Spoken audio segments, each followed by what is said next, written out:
అందరికీ నమస్కారం అండి. జేడీ వరల్డ్ యూట్యూబ్ ఛానల్కు స్వాగతం. నేను ఈరోజు చేయబోయేది దోసల పిండి తయారీ అండి. పొట్టు మినపప్పుతోటి ఇది చాలా మెత్తగా బాగుంటాయండి. ముందుగా ఒక గ్లాసు మినపప్పు తీసుకున్నాను. చిన్న గ్లాసేనండి, అంటే పావు కూడా ఉండదు. ఆ గ్లాసు మినపప్పు తీసుకున్నాను. దీన్ని వాటర్ పోసి నానబెట్టుకోవాలి. తర్వాత దీనికి 3 గ్లాసుల బియ్యం తీసుకోవాలండి. ఇవి మామూలు బియ్యమేనండి. ఇవి కోడూరు నుంచి అమ్మవాళ్ళు వడ్లు మరపట్టించి బియ్యం పంపిస్తారు. కొంచెం పట్టు కూడా తక్కువేనండి. ముడి బియ్యం మాదిరిగా. 1 స్పూన్ మెంతులండి. 3 గ్లాసుల బియ్యానికి 1 గ్లాసు మినపప్పు. కనీసం 6 గంటల సేపు నీళ్ళల్లో నానబెట్టాలండి. మినపప్పు మామూలుగా నానబెట్టినా కూడా బియ్యాన్ని మాత్రం కడిగి నానబెట్టాలండి. లేదంటే కడక్కోకుండా నానబెడితే కొంచెం పుల్లటి వాసన వస్తుంది. 2 సార్లు కడిగి అప్పుడు వాటర్ పోయాలి. మినపప్పు, బియ్యం, మెంతులు 1 స్పూను, 3 గ్లాసులు, గ్లాసు మినపప్పుకి. అయితే అవి కనీసం 6 గంటలు నానితే కానీ బాగుండదండి, మెత్తగా ఉంటాయి అట్లు. బియ్యం ఎక్కువ వేసుకుంటే కొంచెం గట్టిగా అనిపిస్తాయండి. ఇప్పుడు ఇలా నానబెట్టిన వాటిని పొట్టు తీయాలండి. మినపప్పు నానిన తర్వాత పొట్టు తొందరగానే వచ్చేస్తుంది.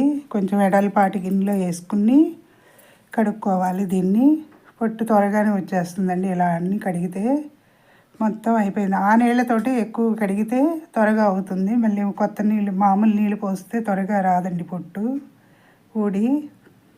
చక్కగా ఇలా అయిన తర్వాత బియ్యం కూడా ఇంకొకసారి 2 సార్లు కడిగి ఇప్పుడు పప్పు బియ్యం 2 కలుపుకోవాలండి. కలిపి ఇలా అవుతుంది. అయిన తర్వాత మిక్సీ వేసుకోవాలి. కొంచెం మామూలు వాటర్ పోసుకుని. మాది రోడ్డు పక్కన హౌస్ అండి. దాని మూలంగా వెహికల్స్ శబ్దాలు, నేను పగలే చేస్తున్నాను ఎడిటింగ్. పక్షుల అరుపులు కూడా వినిపిస్తున్నాయి. చిన్నగా 2 వాయిలు పెట్టుకున్నానండి మిక్సీలో. మెత్తగా వేసుకోవాలి. ఇది ఒకటి ఫ్రిడ్జ్లో పెట్టుకోవటానికి, రెండోది వాడుకోవటానికి. ఇలా మొత్తం మిక్సీ వేసుకోవాలండి 2 ట్రిప్పులు. ఇలా అయింది. దీన్ని తీసి చూసుకోవాలండి. కొంచెం పొలుగ్గా అనిపిస్తుంది, ఏమవుదండి, అది నానిపోతుంది పిండి. ముందుగా ఇంకా బాక్స్లో వేసుకుని ఫ్రిడ్జ్లో స్టోర్ చేసుకుంటానండి. ఇప్పుడు 2వ వాయికి కొంచెం నలిగిన తర్వాత గళ్ళుప్పు వేసుకోవాలండి తగినంత. వేసి కొంచెం వాటర్ పోసి పల్చగా వేసుకోవాలి. ఇదంటే మార్నింగే వాడేస్తాం కదా, దోశలు వేసుకుంటాం కాబట్టి ఇలా పల్చగా అయిన దాన్ని గిన్నెలో కొంచెం ఎడల్పాటి దానిలో తీసుకుంటే పొంగినా కూడా కింద పడదండి. ఇలా పల్చగా ఉంటే కొంచెం బరకుండి, పల్చగా ఉండటం వల్ల చక్కగా పిండి కూడా పొంగుతుందండి. దోశలు కూడా చాలా బాగా వస్తాయి. అదిగోను ఇలా అవుతుందండి పొంగి. దీనిలో ఇప్పుడు కొంచెం వాటర్ కలుపుకుని దోశలు వేసుకోవటమేను పిండి. ఇది 3 వంతులు వేయటం మూలంగా చక్కగా మెత్తగా ఉంటాయండి.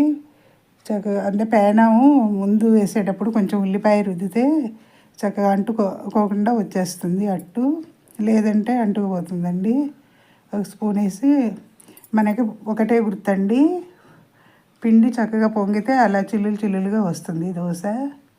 ఈ దోశల పిండి ఇలా తయారు చేసుకుంటే పొట్టుపప్పుతోటి చాలా హెల్త్కి మంచిదండి. ముందు సాయి మినపప్పు కన్నా కూడా పట్టుపప్పు చాలా మంచిది. ఇలా అంటుకోకుండా వచ్చేస్తుంది. సబ్స్క్రైబర్స్ పెరగటం లేదండి. సబ్స్క్రైబ్ చేయండి. మరిన్ని వీడియోస్ చేస్తాను. లైక్స్ చేయండి. కామెంట్స్లో పెట్టండి నేను చేసే వీడియోస్ ఎలా ఉన్నాయో మీరు కూడా చేసి. అయిపోయిందండి దోశల పిండి తయారీ. నచ్చితే లైక్ చేయండి, షేర్ చేయండి, సబ్స్క్రైబ్ చేయండి. మీ లక్ష్మీ కుమారి.